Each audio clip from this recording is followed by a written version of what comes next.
Having to clean up Donald Trump's tweets and statements is more than a full-time job.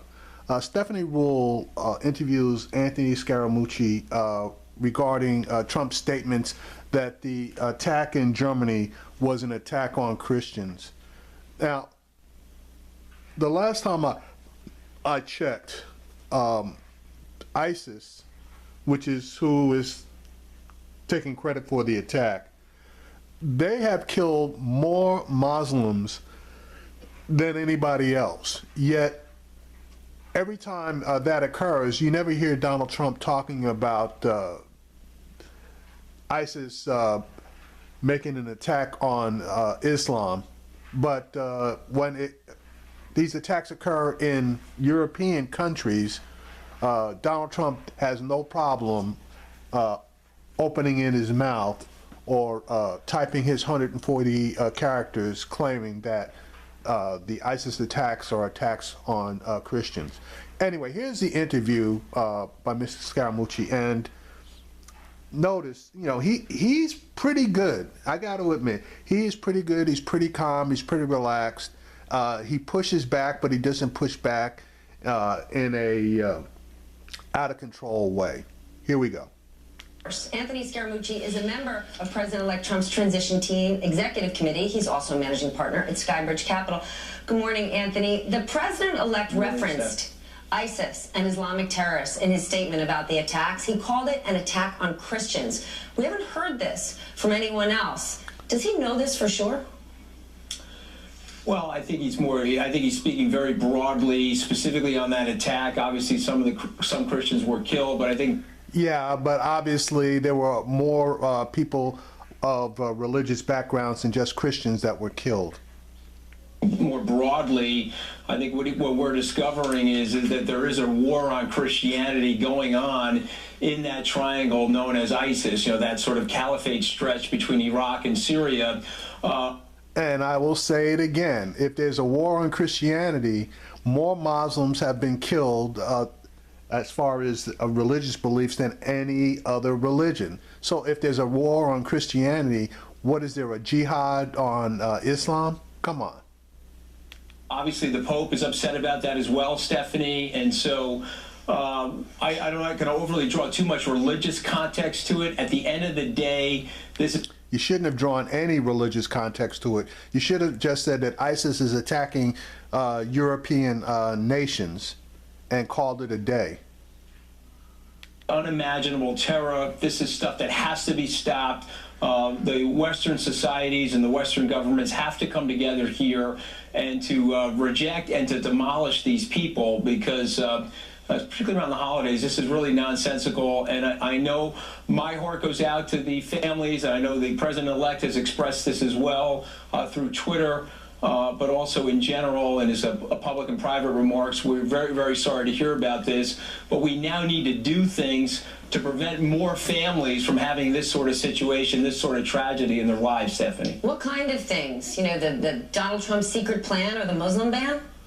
Now, that's one thing that most commentators have in common. Anytime they get a high-level Trump surrogate up there, they always ask them this question: what kind of things is Trump going to do? And not one single surrogate can say one single definitive thing about what Trump is planning on doing in order to reduce this level of violence. No, I don't think there's any secret plan. I know that we've walked back from the Muslim ban, but I do think that we need to fortify areas around Syria. We need to, I think, deepen our intelligence connectivity, restore that with our allies. And I think that we have to be unafraid to act in certain ways to stop the terror. And so there's been a general reluctancy in the last 2 years of the Obama administration to really reject it. I don't think they like calling it radical Islamic terrorism, which it actually is. Now, that's the only thing Obama hasn't done, is called it radical jihadist terrorism, okay? But everything else that he just mentioned, Obama's already doing. And so I think there's a number of things that we're going to be doing over the next, well, let's call it from January 20th, the first 100 days, that I think will give people a better sense of safety and more security. Do you think in those first 100 days we're going to see sweeping changes in terms of how we address, just foreign policy in general? Well, listen, I'm going to leave that up to the Secretary of State designee to talk specifically about that. But I think the in general thing that the president... Now, didn't he just say that you're going to see a whole bunch of things in the first 100 days that are hopefully going to improve things? And now he just said that he's going to leave it to somebody else to speak about it.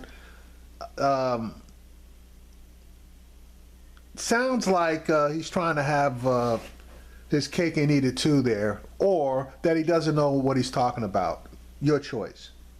Like I said repeatedly, is that we really need to refortify our alliances. We have a lot of common interests with people around the world, particularly in the rejection of terror and the fight against terrorism. And I think you will find that people that have been traditionally adversaries of ours as it relates to certain areas of the world, we have common interests. And so I think the president, working alongside of his national security team and the Secretary of State, is going to make that outreach globally. I think it's going to surprise people because there's a very high level of pragmatism from the President of the United States that he's going to interject into these meetings. Pragmatic Donald Trump is. I want to ask you about Russia's connection to U.S. hacking. Last week you suggested that President-elect Trump is coming around to the idea that Russia was behind it, saying that he needed time to digest the intelligence. Do you think he's closer to accepting that idea at this point, that Russia is to blame?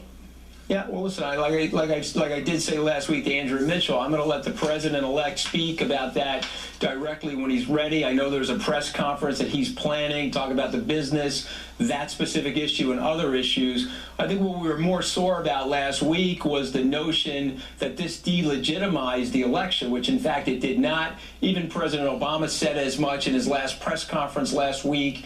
And so I think what the president-elect was a little miffed about last week is the notion that there was some delegitimization here, which in fact he won the election fair and square. He won the electoral college vote yesterday. He is going to be the 45th president of the United States, and I think he's sending a message to everybody, Stephanie, which I know you're hearing and other people are hearing. It's a message of unification, and let's put the country together. Let's forget about what side we were on during the campaign and the election, and let's focus on that. As it relates specifically to Russia, I'm going to let him speak about that. Because I think it's just more appropriate for him to do that rather than me. We got a long wait to hear him speak about anything, because all indications are now that he may, and I do stress the word may, have some type of a press conference in January just before the inauguration. Yeah, that's open and transparency at its finest. You mentioned he's planning a press conference. Can you speak to when that is going to be? Because it seems that Donald Trump gets his messages out there. When he canceled having the press conference to talk about what he was going to do with his business, it looked like he actually got all the information out that he wanted to, but what he doesn't have to do is answer questions. So the press conference that you speak about, what exactly is he going to do that? Well, listen, here's what I've learned about the president-elect working for him for the last 7 months, is that he's a very precise, very detailed-oriented guy. That is such bullshit.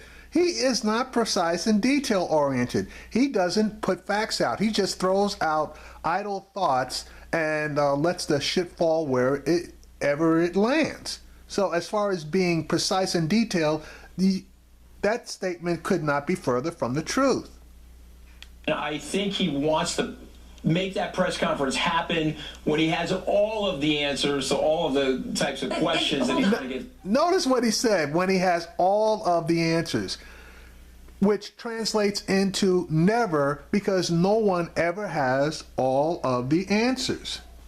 Jeez. Thrown at. If he's a detail-oriented guy, then how does this statement that we've been hearing for months, don't take him literally, take him seriously, make sense? Because that's sort of the opposite. No. Don't take him literally, take him symbolically. Yes. See, it's different. See, It was Well, serious. You should definitely take him seriously because he's a man of his word. But I do think that some of the things that happens with the media is when he's sending out tweets or he's speaking in a certain way that sets the hair on fire of the nation's media, particularly the left-leaning media.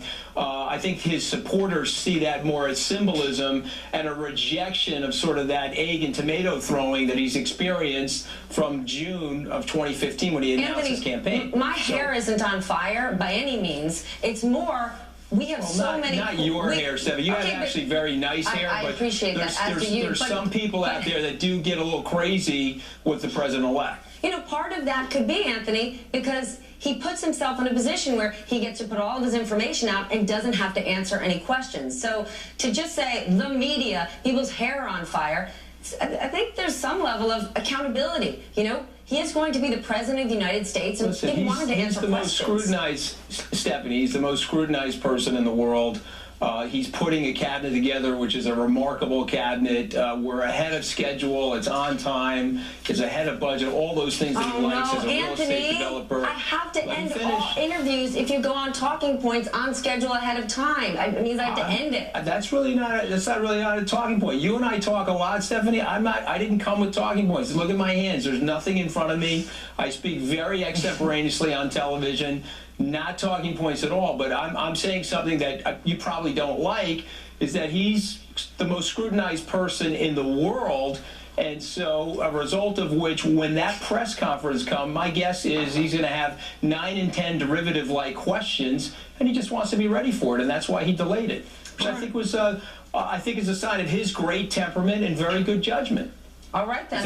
Is that a talking point too? It is not a talking point, but you can't really say, Stephanie, you're not going to like this, because guess what? I look forward to that press conference, and I hope I have the opportunity to ask the president-elect a question. I hope you'll come over here to Trump Tower, and I'll make sure you get called on, Stephanie. How's that? Thank you so much, Anthony. Merry Christmas. Or you too. All right, we're going to take a break.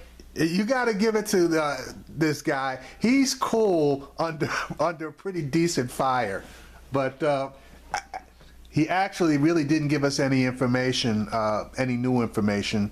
And he didn't really tell us anything that is going to go on. It's basically defending Trump's comments and then going out and sparring back and forth with mainstream media, in this particular case, Stephanie Ruhle.